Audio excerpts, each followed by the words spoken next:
see the world through other people's eyes. Now, empathy is a quality of character that can change the world. So, hi, it's Edwin Rutch. I'm director of the Center for Building a Culture of Empathy, and this is our year-long conference on how to build a culture of empathy. And today we have panel number 4, which is Empathy and the Arts. And I'd like to turn it over to Joan Kentz, who's going to be our moderator. And unfortunately, we don't have video of her, but we do have your voice, Joan. So take it away, Joan. Thank you. As Edwin mentioned, welcome to our panel discussion on empathy and the arts. And we're very pleased to introduce our guest panelists today. Our first guest panelist, and all of our guest panelists are artists, is Lynn Johnson. Lynn is an entrepreneur and a theater artist. She graduated from Northwestern University. After graduation, she founded Turnstile Teen Theater, later working with Child's Play, Touring Company, and other youth theater experiences, which led to her present position. She co-founded Glitter and Raz. Our next participant is Sen Chen Lim, and we are going to call him by his preferred nickname, Slim. Slim is a graduate of Carnegie Mellon University in computer science. He has an MBA in international business from Point Park University and an MFA from Rhode Island School of Design. He has worked as a designer and established project Creating Empathy. We'll hear more about that, I'm sure, later. Tal Chen Ribanowitz lives in Israel. She graduated from Hebrew University of Jerusalem in psychology and music, specializing in the flute, has a master's degree in music cognition from the Hebrew University, and is currently completing a PhD at Cambridge University. And Tal is doing many projects on empathy, which I'm sure we'll hear about.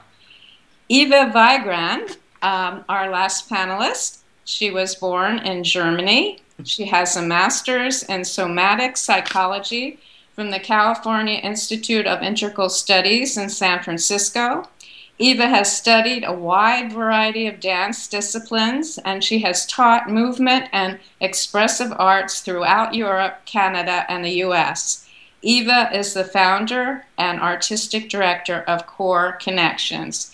We have quite a talented group of panelists here, and I'm very, very excited about talking with them on this topic.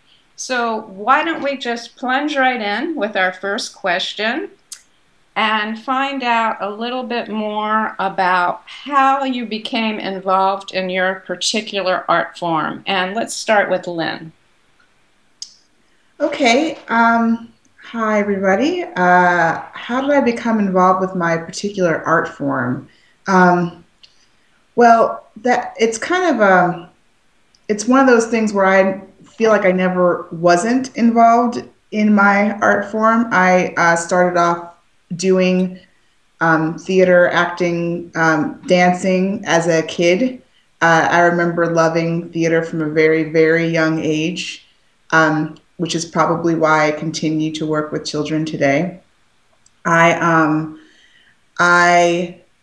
think that I've been reflecting a little bit on, on why I may have connected to theater so early. I mean, I don't know. I think it's just a personality thing. But one thing that is that I've noticed and thought about recently is that as a kid, I moved around a lot and was always kind of like a new kid or a different kid, or I kind of didn't fit in for all kinds of reasons in my childhood, and theater was that place where I did or I could. So I was always connected to theater as a child, and so it's what I wanted to do when I grew up. So I went to college to study acting, and while I was in college, I started teaching it and kind of unlocked the power of teaching theater as a way to connect people to each other, and never stopped. So so my professional career started very early, when I was still a teenager.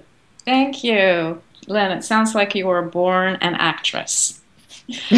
Maybe, yeah. Slim, would you like to tell us a little bit about your, sounds like your passion in art is design, correct? I think it's very confusing for me still. I don't even know how to answer that question just yet. Maybe I will never be able to. But basically, I had this really confusing life. I started off as a computer scientist. I studied computer science and then practiced as a software designer at a time when there was no such thing, at least not in the common language, as something called a software designer. People were either software programmer or an engineer. And then there were things like industrial designers or graphic designers. But in the early 90s and into the mid 90s, there was no specific discipline dedicated to people who were trying to fuse those things. But I stumbled upon that because one of my professors at CMU was Randy Pausch. I don't know how many of you know him, but he recently passed away of pancreatic cancer. But he left a lecture called The Last Lecture, which is on YouTube. And at CMU, he taught this idea of interdisciplinary work, where there are no boundaries. You have people with different sensitivities come into a room and they work together as a scientist, engineer, artist, actor, whatever the sensitivity it is. And then they just figure out a way to work together, and then they don't even know what they're going to make at the end. But when they figure out a way to communicate, magic happens, and things that none of the individuals could have thought they'd be able to make gets made. And that kind of way of working became my passion, rather than a specific form of art or a specific kind of design. So I started practicing that way of working at a design firm and worked there for about a decade before I had a personal crisis because it was too confusing. I didn't know what to call myself. There was no specific way to refer to myself when somebody asked you, are you a designer? Are you an engineer? Or what are you? And I would really have no answer to respond. I didn't know how to answer that. So I took an advice from a mentor who told me that I should just leave everything behind, whatever it is that I had, and do something that I thought was completely different. That way I'll be able to have a perspective on what I actually had prior to leaving that. So one of my friends kind of jokingly said, you should go to art school. And we were all kind of like, ha ha ha, why would I do that? But then the more I thought about it, the more it was interesting to me, the idea of trying to understand, or now in retrospect, trying to empathize with what it is that artists really do, not from a superficial standpoint, but really do in their daily lives and kind of things that they're thinking about. So I did that for the past 4 years, and I had amazing discoveries or kind of epiphanies, both about art, design, and also science, as well as just life in general. So I'm trying to cohere all those things together at this moment, and that would be my project, I guess.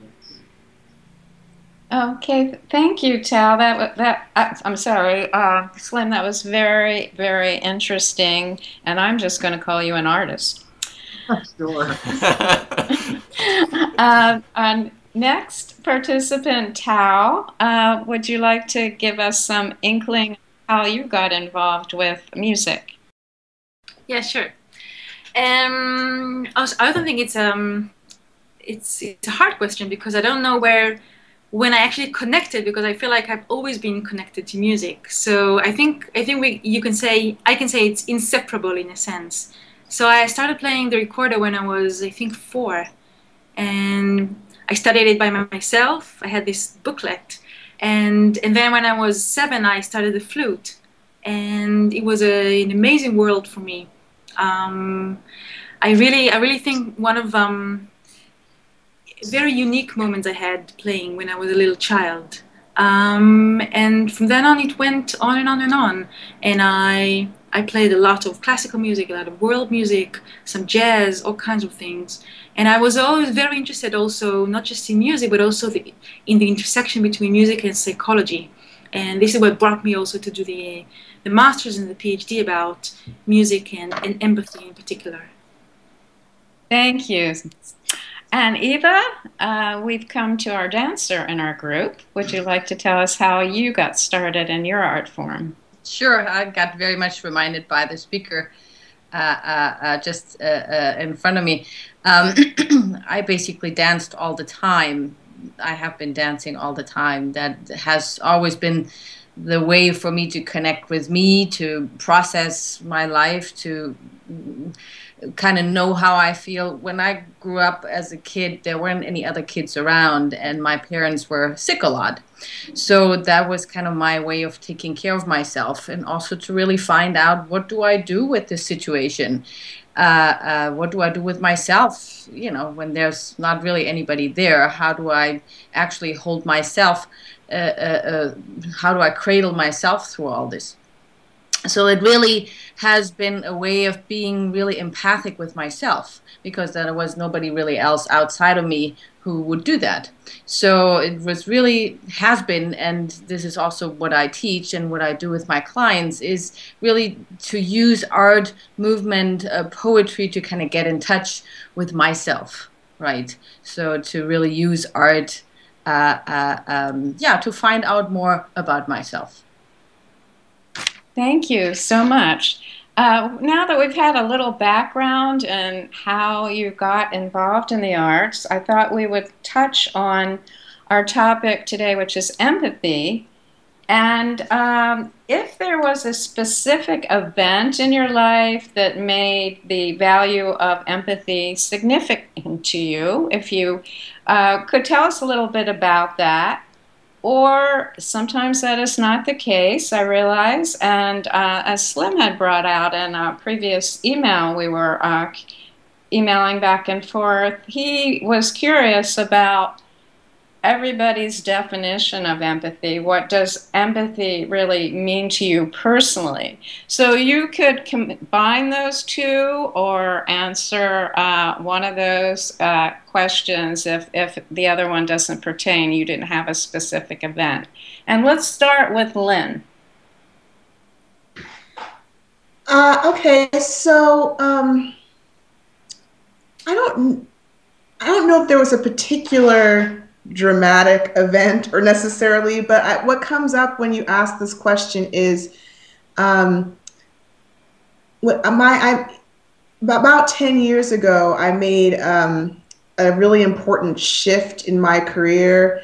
I went from being solely a teaching artist where, you know, I was working with young people of all ages, primarily in out-of-school time as a theater teaching artist, into a job where I was able to train adults and work at a more organizational development level, and really train adults around the area of youth development, which is all about, you know, how to work with young people to build on their assets and capacities in time and space, and have prepare them to be successful human beings. And so I learned as part of that job, I learned this kind of youth development framework, and what are the essential supports and opportunities that young people need in order to, you know, be effective and happy and successful adults. And I realized at that point that all of the work I had been doing kind of 10 years prior to that as a theater teaching artist was already embedded in this framework. And I was like, wow, I really believe that the work that I have been doing and the work that other people like me, as, you know, artists who are working with children and adults are doing, is embedded in this framework.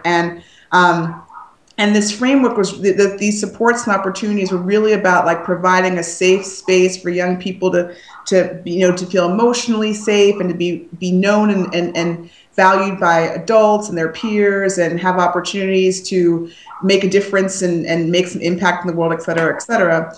And so as I was kind of training adults and looking at how organizations and how programs are set up to make this happen, my work really deepened in that way. And I was like, wow, this is more than just about, this is more than just about, you know, having safe, fun spaces for kids. Like, we're talking about something that's pretty radical, actually. It's like kind of not what the culture is doing. And we're talking about real, like, spaces where young people, I really started to recognize that it's deeper than organizational development. It's like we're really looking at spaces where young people are seen and valued and respected. And that allowed me to start to get really interested in the work of positive psychology, the work of looking at studies around compassion and empathy, and how my work connected to that. So I started to think about the work at a grander scale, and then I really started to focus on specifically compassion and empathy in my work, and feeling like it was tied, that what I'm doing is really trying to ignite a compassion revolution more than anything else. And to me, empathy is a key component of that. Just to wrap up, my definition of empathy is my definition of empathy is, I have a couple of definitions. One is that the empathy is about our stories, and it's about, you know, I feel I am a better person when I'm able to share my story with you and have you listen, and that I am also a better person when you share your story with me. I think that empathy is about seeing and valuing the humanity in each other through our stories. So. Thank you so much, Len. Yeah. Slim. So I think the first time I ever heard of the word,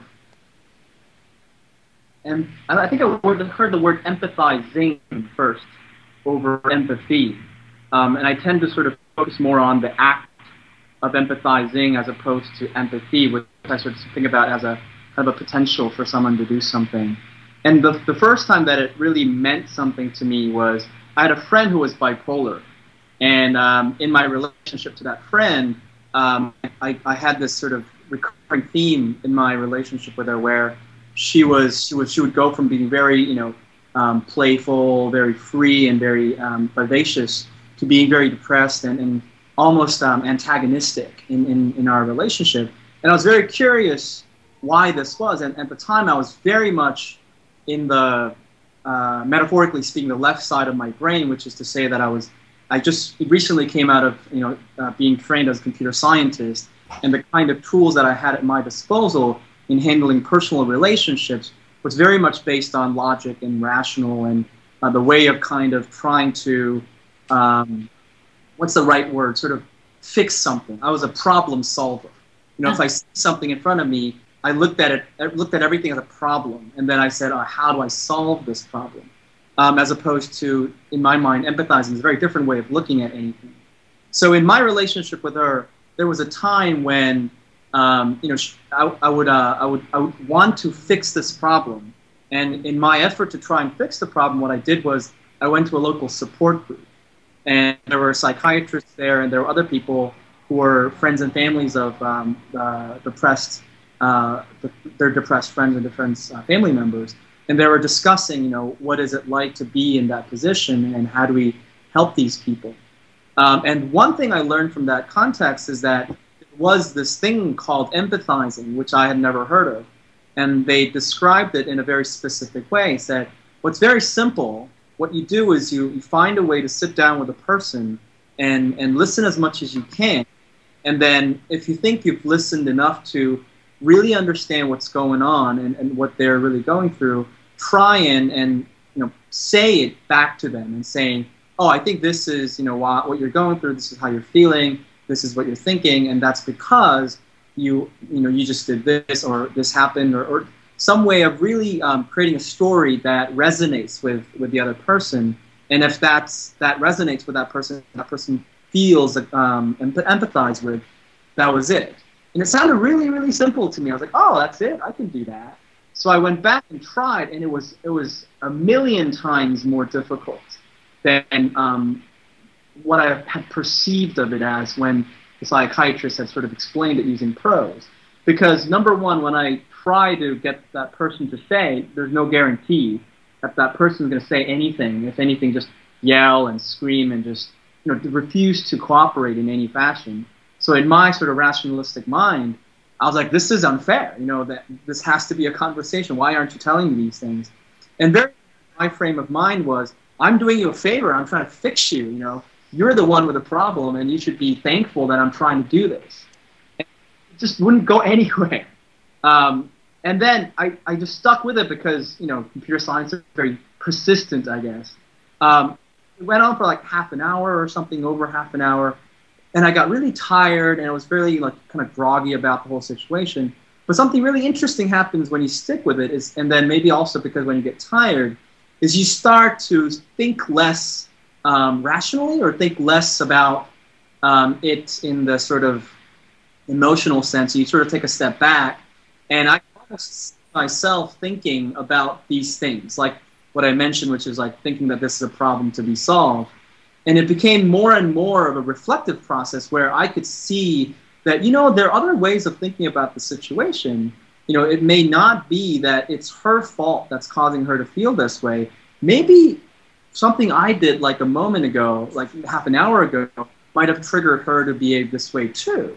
So I started to incorporate my own part, I guess. And I said, is it because I did this that caused you? Which was completely not part of the equation half an hour ago. And she actually started to open up a little bit because she absolutely agreed that I was part of the story, and it wasn't just some kind of isolated incident when everything was her fault. And it became a loop where I started bringing more and more of myself into the story in my effort to understand what was going through with her. And it became very clear to me very clearly that I had at least half of the issue was me saying something or me having done something right before that, and it was all connected and it was part of the story. And it became very clear to me that this entire process of empathizing was very much what, and this is like several years down the road when I was studying at art school, was very much similar to what artists do in general, whether it's trying to empathize with a character in a play, whether it's trying to empathize, and some people might think it's weird, but furniture designers talk about empathizing with raw materials like wood or plants. Yeah. Every single piece of, every single discipline of art that I've tried to immerse myself into, dance, music, every single one of them have the exact same kind of process that goes through, where you bring in more of yourself towards the maybe halfway mark or something. And you get to be more and more honest in your situation. And when you get more honest, the work you make becomes more honest. And there's a whole loop that happens. And that's sort of my understanding of the process of empathizing as a whole. And it sort of made me care a little bit less about what the definition of empathy may be, because it seems like that is basically an enabler. One of the enablers that makes empathizing possible. If that makes any sense. Yes, thank you so much for sharing that insight. Tao. Yeah. Okay, so empathy, I think I remember having experienced empathy by my friends and my family from very early age, which I very much appreciated. I remember as a little child. So that was something that I remember thinking, wow, this is something. It helps me. It helps when I do it to other people. I remember it as a very clear memory from my childhood. And the more I grew up and everything, and I started playing music, for example, I started experiencing this in a musical situation. And I have to say, Slim, that what you said about the same process everywhere, I think it for me was a little different. So I think empathizing in music is very different than empathizing in life. It may involve similar mechanisms or similar processes, but ultimately it's a very different process. And I think this is what got me interested also in a scientific way about the connection between music and empathy, and how actually So when you actually empathize in music, or when you do these processes together, attend to someone in music, how can it relate to empathy in real life situations?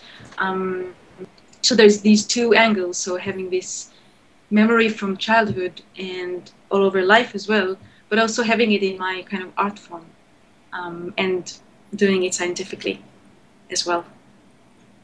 Thank you, Tao. Eva. Well, for me, empathy, of course, like what I started to say before, I started really early with, being with sick parents, as being a caretaker, basically, from early on. Empathy is a really important thing to have, and sometimes people don't really tell you what's going on. So something has to happen on a feeling level, right? That you feel yourself into somebody, and you're just there and listening, and they might not tell you the truth, but on a feeling level, you get something else.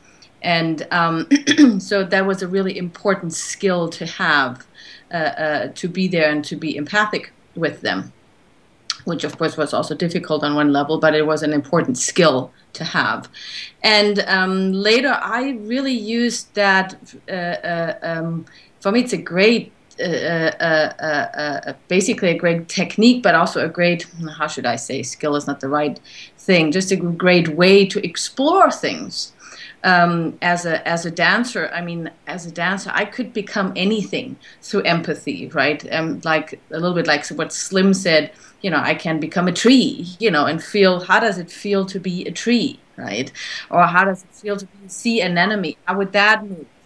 Or, in somatic movement education and therapy, if there's a client or a student, and as I can move like that person and see how does this move, feel in my body, for example. And so there are a lot of different levels of empathy bodily, when I take on their move, but also an emotional empathy. And of course, we can also talk about it. Right, but it's also just a fantastic way of finding out different things, and just it's so exciting to, I don't have to be me all the time. I can find out all kinds of other things, but at the same time, especially in the work that I'm doing with people, being empathizing with others is one thing, and that is really important, and that is really great. And at the same time, also being empathic with myself, so that both of these things can go on at the same time. So I still exist, and I'm aware of what's going on with me, how I feel today, or, who I am today. And then also that I'm able to be empathic with somebody else. But that there are two different things that are going on at the same time. Because some of us are overly empathic, right? We take on all the stuff from other people all the time, and we kind of forget who we are. Or some of us are only empathic with ourselves and are not really interested in the other. So there needs to be a combination of both. In describing your connection, your first event with empathy and your definition, many of you started describing your connection between art and empathy, which was the next question. So I felt like if you'd like to build on that, fine. And otherwise, each one of you has a very fascinating and unique program that you're working on right now. And I thought in Lynn's case, if you'd like to tell us about glitter and Raz, that would be wonderful. And so take it away, Lynn. You can go ahead and talk more about your connection between art or empathy, and tell us something about your program, or if you feel like you've covered the first area, just jump in. Okay, great. Actually, Edwin, I found out right before this call that we did not win the competition, which I'm bummed about. But yes, it was completely an honor to be among the 15 finalists. That was so exciting. And after I sleep on it a little bit, I will pick myself up and be so excited about that after the defeat.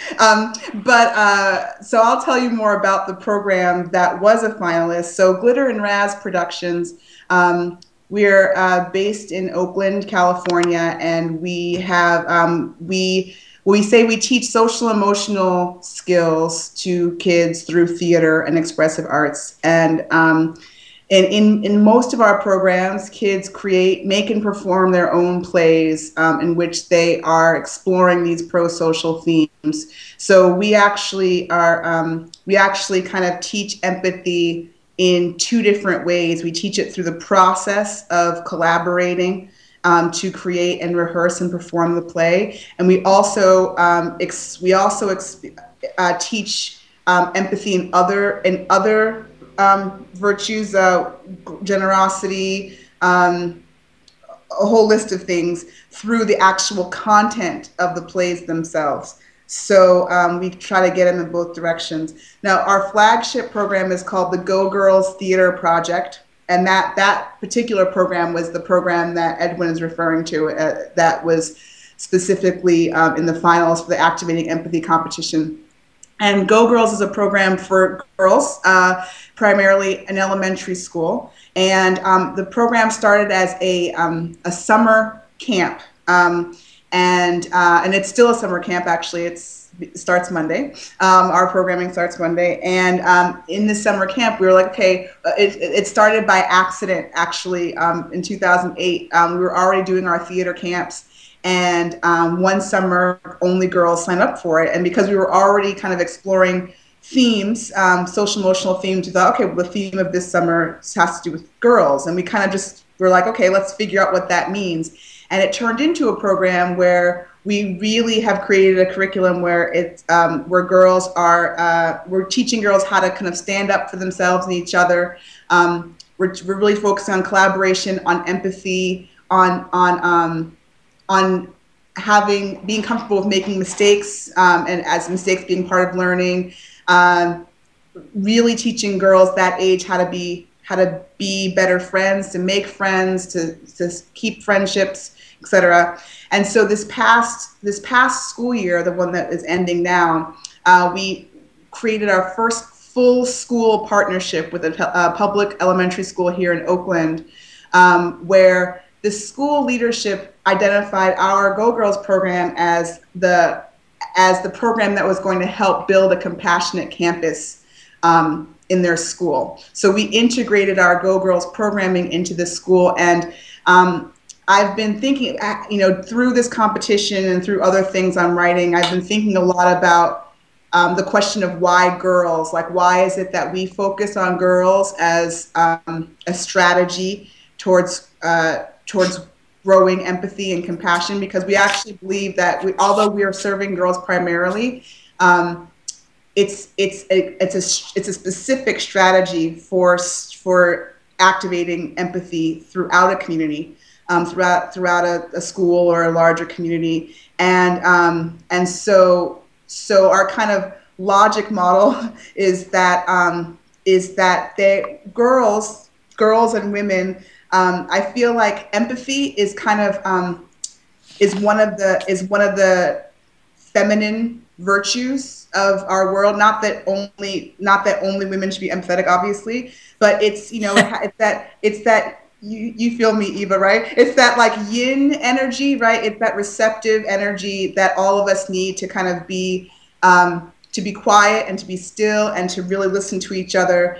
And we all have it, but I feel like one of the reasons why we're having this conversation and we're trying to figure out how do we make our communities more empathetic is because, our communities and our society is still pretty afraid and dismissive of things that feel feminine. And so I feel like through working with girls and through working with women and seeing, okay, so if we're kind of naturally, and there's all this science too, there's all this brain science about how the women's brain is more empathetic, blah, blah, blah, blah. But that's beside the point. The point is that that I feel like if we really, I know my time's running up, but if we really support the leadership of girls and women to kind of stand up and insist that empathy and compassion and generosity and gratitude are are important forces in the world, then those things will have a positive effect over men and women and boys and girls. And so that's what the Go Girls Project is doing. And then theater, the purpose of theater is, theater's all about storytelling. It's all about walking in someone else's shoes. It's all about taking on a character. And when they create these plays that are about their process, and they're really creating plays about, here's how we listen to each other, here's how we became friends, here's how we kind of took off, something that we thought was one way and tried a new way of seeing something. I mean, their plays are about this, and they get to really practice these skills. And then the audience witnesses them, and the audience gains something from it. So that's the purpose of our project. Thank you so much, Lynn. Your enthusiasm is infectious. I feel like joining immediately. Thank you. Thank you. Slim has a very interesting project that I was looking at the website, and it's very, very comprehensive, and something that I think we'd all enjoy looking at closely. Would you like to tell us more about Project Realizing Empathy? Sure. I mean, it's very early in the phases because I just finished. I spent the past 4 years doing this research. And I'm just sort of going through the last portion of kind of cohering everything, so I can have the first book to be published come about October timeframe. Again, that's going to be just the very, very first stages of how this is going to pan out. Because even to me, I'm not exactly sure what the next step could be, because there are many different ways it can take hold. But basically, the research was my own experience going through 3 years of art school experience at the Rhode Island School of Design, and 1 year past year at Brown University in their theater department. So the way I did the research was, in my previous life where I worked as a designer for a decade, there's this thing called ethnographic research as part of what's called human-centered design. And at the time, I believed so design, and it was the idea that you go to the site in which there are people who need new technology to make their lives better, or whatever the reason may be, and spend days or weeks or whatever to research them and kind of observe how they're in their lives, and then come up with an idea, and then come back, and we all the designers get together and design stuff. And after a decade of doing that, I realized it doesn't work. It just doesn't, because it's just too shallow. I mean, the kind of insight you can get in a day or even a week or a month, maybe even a year, is just simply not enough. And the kind of attitude you have as a researcher prevents you from really empathizing. It just becomes kind of like, oh, this is a lab. Well, I'm going to leave in a year anyway. So I'm just here to do some studies and kind of, get some really cool insights and report back to my client or something like that. Which wasn't obvious until after a decade of actually practicing. So when I went off to art school, I was very much in kind of a researchy mode, but I had learned that being in a researchy mode can actually take away from the experience. So I had to actually just somehow forget all that and just be the artist or be whatever. So I started taking as many classes that felt a connection with it. It wasn't like, I want to take it because I want to do research. I took it because, oh, I really love to learn how to set type, or I really wanted to learn how to work with metal. So every time I would take a class, and then I would talk with the students or the teachers, we would have conversations about what other things I could do, and if it resonates, I would take it. So I didn't structure to research. I just followed gut instincts. And 3 years passed by, and towards the end of it, I got into acting. And with acting, very much talking specifically about empathy and empathizing in the context of academia, was sort of pivotal in my mind in connecting all the disciplines together. So just cohering some of that experience together in the book for me is the first step. The next step, I'm trying to figure out a way to distill some of that experience I've had in the past 4 years, going through all these different art forms myself and reflecting on them, and finding out how I can at least get other people interested in the meta principles that are kind of implicit in these kinds of contexts. And I want to spread it to not just other artists or other designers, but also scientists, writers, or whoever that might be interested in kind of getting into it, because I really don't believe labels are useful beyond you know, people say, hey, what do you do for a living? And then you have to answer something, or you know, the client wants to know, are you the engineer or are you the designer? Beyond that, it's really not that useful. I've never found any use for it. And the only thing is, because it's a label, the moment you adopt the label, your frame changes to fit that label. And from then on, the way you experience life, you experience it through that label, which becomes very limiting. So I want to figure out a way to either hold workshops or some kind of interactive sessions with a variety of different people to find out how we can, for number one, figure out a way to talk about this way of understanding the world, which is to somehow get out of yourself or get out of your own frame of mind, which is shaped by language and all these other stuff. And then number two, disseminate to other people, share that with other people so that other people see value in this way of approaching the world. And if they see value, they will themselves be motivated to find their own ways of learning about this subject of empathizing, and they will make up their own definitions, they'll make up their own experiences, and from there on, they probably don't even need somebody like me saying anything. They're kind of, you know, up and running. So that's sort of preliminary stage where I'm trying to get this book together so I can cohere an understanding and then figure out a way to share with other people and then see where that takes me. Thank you, Slim. I didn't hear your last word there, but I see your mouth is closed now. It was it was very insightful, as all of your answers have been. Tao, would you like to tell us a bit about what you're doing in terms of empathy and music? Sure. Okay, so thinking about how music connects to empathy, well, that's not a really new idea. So it's been there for ages and ages, maybe, you know, from antiquity. So we were very interested in this relationship, and we were very interested to see experimentally whether music can enhance empathy. So what music can do in order to enhance emotional empathy in specific. And we identified all kinds of processes you undergo when you play music, right? So think about a situation when you play music together. You have 5 different people to play with. You have to attend to all of them in order for the music to be coherent. So first of all, you need to be entrained, right? To be synchronized, to be in the same rhythmic frame. So this is something you do in music all the time.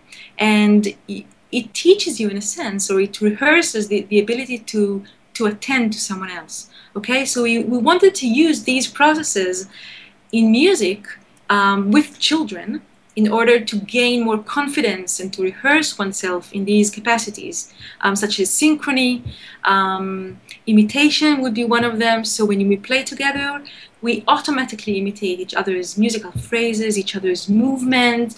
We're in a process of imitation all the time. And imitation is something that helps you also empathize, right? Because when you imitate someone, it brings you closer to the first person perspective, more than to the third person perspective. So it helps you to kind of assimilate the other's emotional state. So this is another example of a process we undergo when we play together.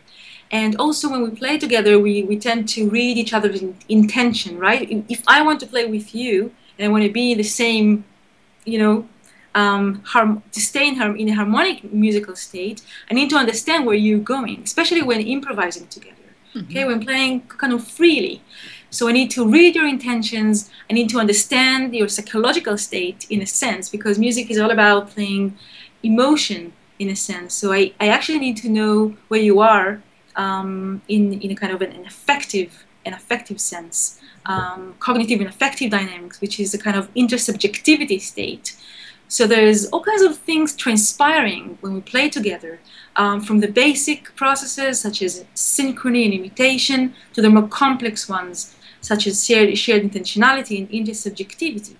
So what we wanted to do is to employ these things and help children rehearse them. So what we did was very simple. We wanted to know in which conditions can music enhance the capacity for empathy. So we've taken these games, we've taken these mechanisms or processes like synchrony and imitation, and for each of them we designed games. Okay, so there were games that help children synchronize with each other, all kinds of rhythm games, games will help you match each other, imitate each other. There were games where we played a mind reading game, right? So we had children sitting opposite to each other, and each of them had to think about a certain emotion or a certain animal. And then just by improvising, just by taking maybe drums or all kinds of different percussions, or maybe instruments they play like violins and pianos, they should have done two things at once. They should have transmitted the message of what they think, right? Maybe a sad emotion or any kind of animal, doesn't really matter. But at the same time, they also had to mind read their friend who's playing with them. So that's what you do in life, right?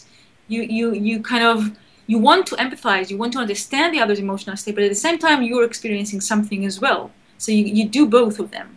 Mm-hmm. So this is kind of, we played these games using music, and we were always very focused on doing it as a group together. So not just playing with oneself and trying to synchronize with oneself, but actually doing it as part of a group. And that was the core of the program. So we had children going through this program for a whole year, and we also had children who went through a different program, a games group interaction program, where we wanted to play a very, very similar version of the games we played in the music group. But instead of using music, we used drama or storytelling techniques, all kinds of things, but not music. And what we did was we measured empathy at the beginning and at the end of the study, and we've seen that the music children overall had enhanced the capacity for empathy, which in fact we haven't seen in the control group children. So that was very interesting. But I think even more interesting would be to say, there are these mechanisms in music that are very, very similar to how you empathize. And these are, for example, synchrony, these are imitation. And if you use them in music, then you might be able to use them better, or to transfer the knowledge from music to everyday lives, where you empathize using synchrony and imitation and so forth. That's very fascinating, Tal. I understand that you have an article. I saw that you've done many articles on your studies, but one that just came out recently, Edwin was mentioning, was being mentioned all over in the press. Would you like to tell us what the title is so that we might seek that out? Yeah, it's long-term musical group interaction has a positive influence on empathy in children. Great. This article. Yeah, that's the actual study. I just saw something on the BBC News just yesterday, I think, too, about there's probably been over a dozen articles, if not more, about this study. Yeah. Thank you. Interest, yeah. Very exciting. And Eva, would you like to tell us about your program at Core Connections? Yes. To be honest, Edwin and I know very personally, and we love it. Yeah, we just danced last night, didn't we? Yes. Well, but I'd like to tell you a little bit about one of my most favorite projects, which is our summer project. Every summer we have an international retreat, which actually we do in Switzerland, and people have been coming there from 3 continents. Hopefully there will be more in the future, and we move together, we dance together. Some of us don't really understand each other's languages.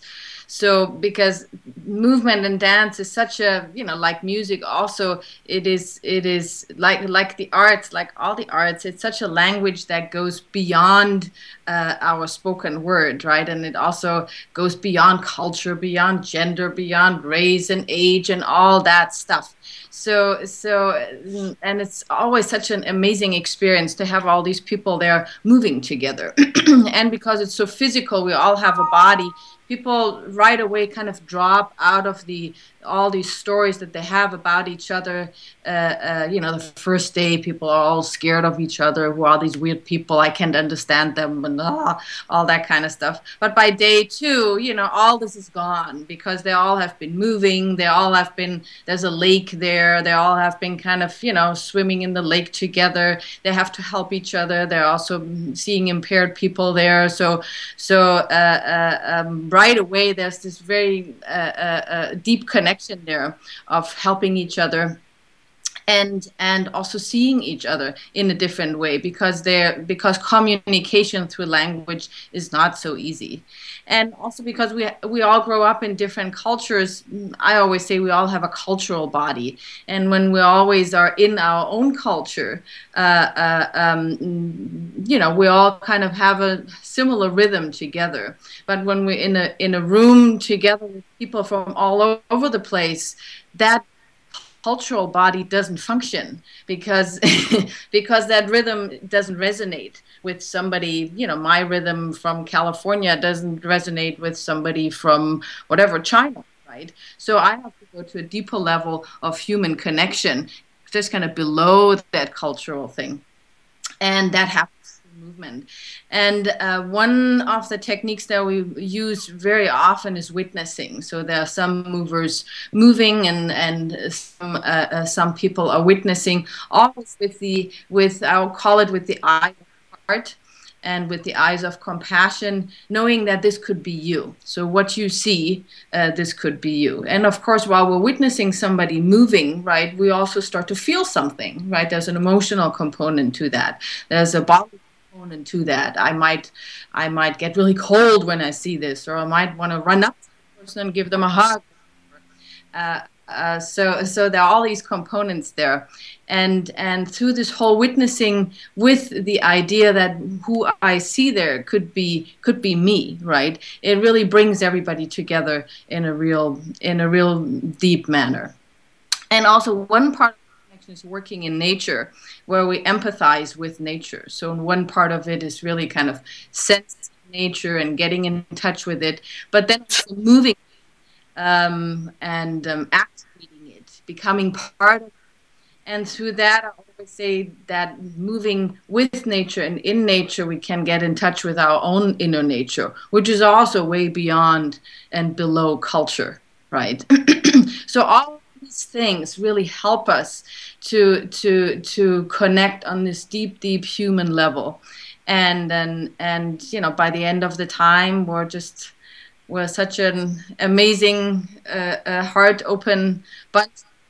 And at the beginning, they would have never thought that they could, you know, connect to everybody like that. And everybody goes home with friends from all over the world, and you know, all these barriers that were there at the beginning, they have fallen down. And it's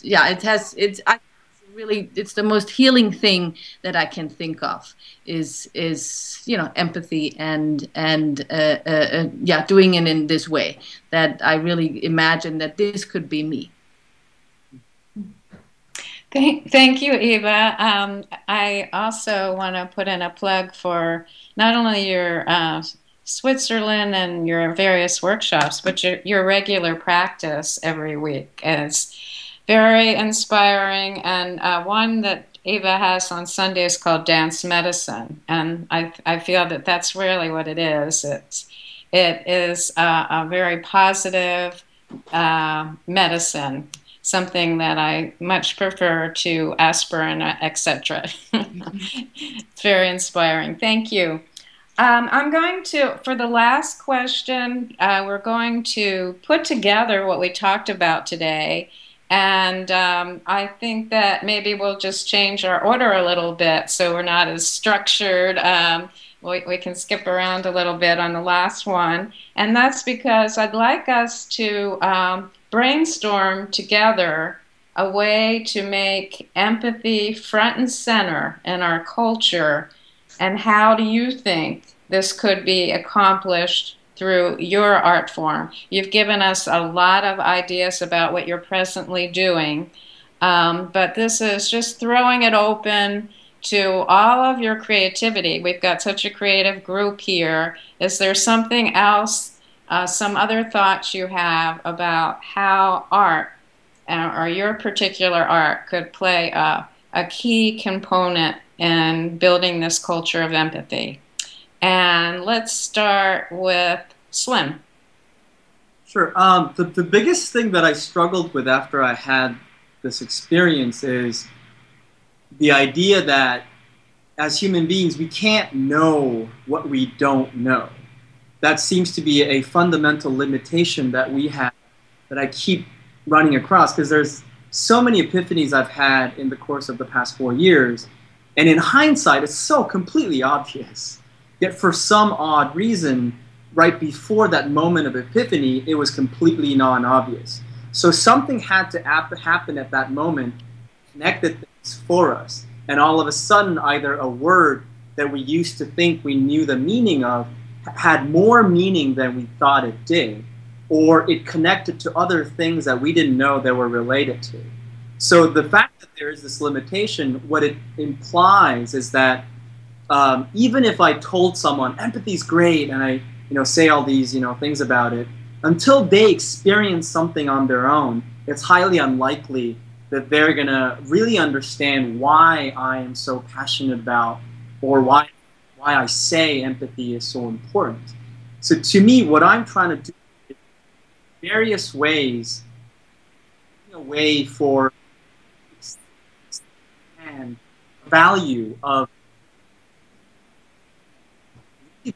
one state. It's almost like a drug. I mean, it is, because I feel as you reach that moment like I had with my friend back then. You realize, oh my God, what an idiot was I? You get to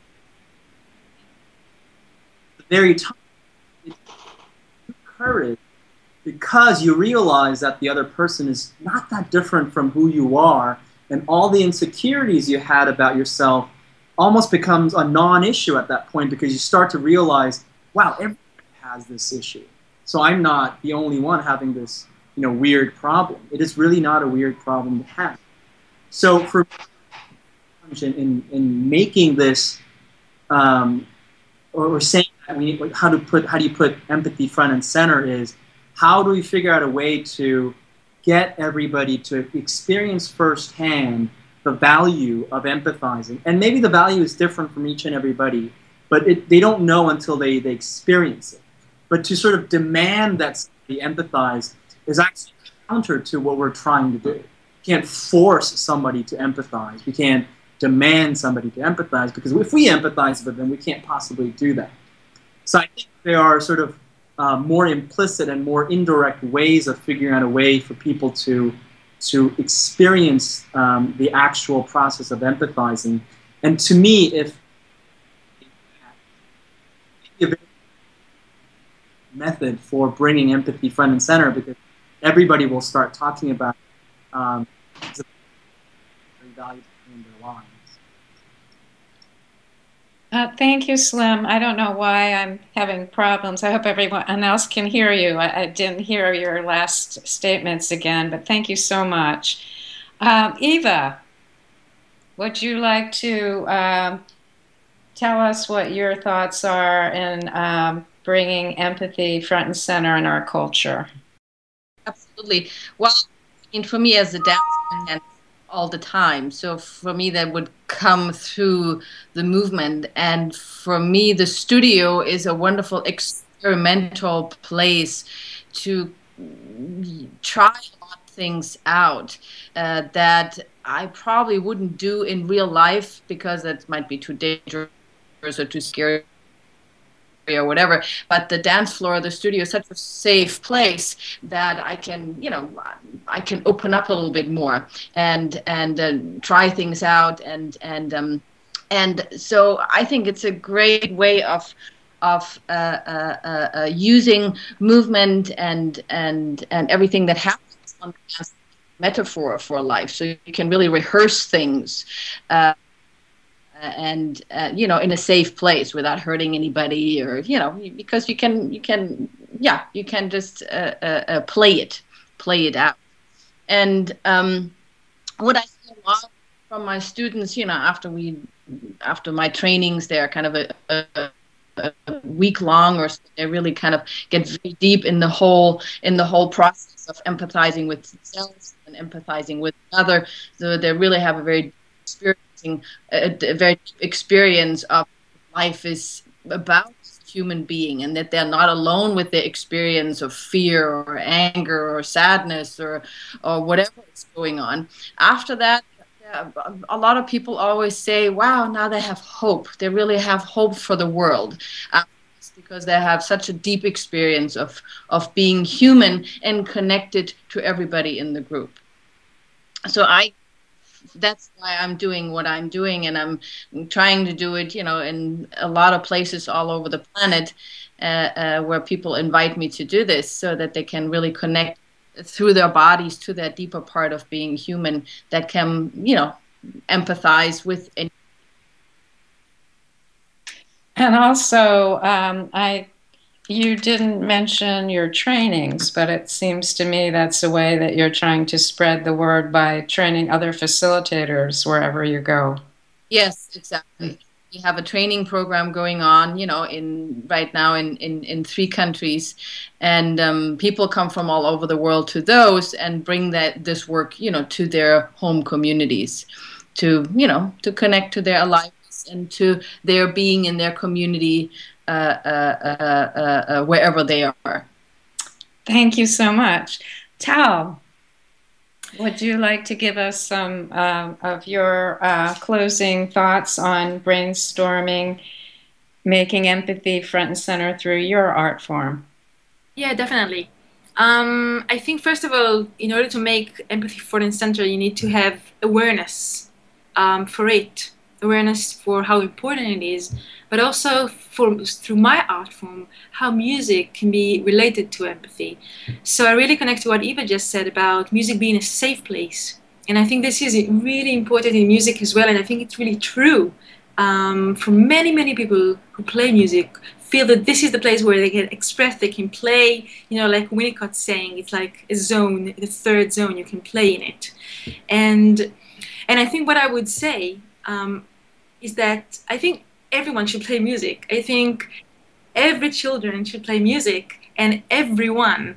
And I think this is something to raise the awareness, because everybody can do it. And also, of course, to be aware, for example, educationalists and people who facilitate group music making, to know that it's easy to do, and it might have beautiful consequences, such as empathy. So in schools and in other places, to raise the awareness that music is something that everyone can make, and it can have really, really nice things, such as the capacity for empathy, to make it a really welcoming medium, as it is, but even more than it is at the moment. Thank you, Tal. I totally agree. That's a passion I have, that all the arts should be, everyone should be participating. There's something so important to be gained in every respect. And then our last person who started us off, I thought we would end with Lynn Johnson and your thoughts on building a culture of empathy through your art form. Well, I'm not sure I'll speak directly for my art form, because there's so much in common. I mean, theater artists, we like to say that our art form is so multidisciplinary. You go to a play and it involves music, it involves dance, it involves visual art. So theater artists tend to empathize and connect with all the rest of you, and in that way. I started off as a dancer when I was a kid. Dancing and theater go hand in hand to me. So I'll bundle it all together, and I think that art has there's so many different facets, and we can look at art making in terms of production, in terms of producing something and selling it and getting it out there and packaging it, which is valid and important. But we can also look at art making in terms of play and connection. And I think what I'm hearing from the rest of the folks on the panel is that there's this desire to bring the playfulness of art into different spaces, where it's not necessarily about producing and selling and marketing, where it's about that ability to be with each other and play with each other. And so I feel like one of the things that I would like to see happen is I would like, quite honestly, to see artists integrated into more spaces, into more of the areas that make our world go. I would like to see artists step up and not just work in schools, but work in businesses, work in the military, work in social service, all these places where I find whenever I'm able to come into a space and do a training or facilitate a group or whatever, and I do what I think of as a simple theater game or a simple movement game, and people are moved to tears. People are like, oh, thank God we're doing this, or people are, whatever it happens to be, and they leave me and they want more of what I have to offer because they know they have to get back to business as usual. And what we know about empathy is that it takes time and it takes presence and it takes getting quiet, and our culture is so fast and so full. And I think that all of our major institutions, like our schools and our businesses and our government, needs people there to remind us that we're people and that we don't have to produce all the time, and that we don't have to go all the time, and that we can, and that play and connection are an essential part of work. They're an essential part of what we're here on this planet to do. And so my simplistic answer is that these institutions should hire artists, and artists should step up and infiltrate. I couldn't have said it better myself. I love what everyone brought together, and Lynn reiterated the themes that you all brought up: integration, playfulness, and that this should be a major part of our culture. Thank you so much. This was a very inspiring conversation for me, and I look forward to talking to you all again. Bye-bye. Thank you. Thank you, Joan, for moderating. See the world through other people's eyes. Empathy is a quality of character that can change the world.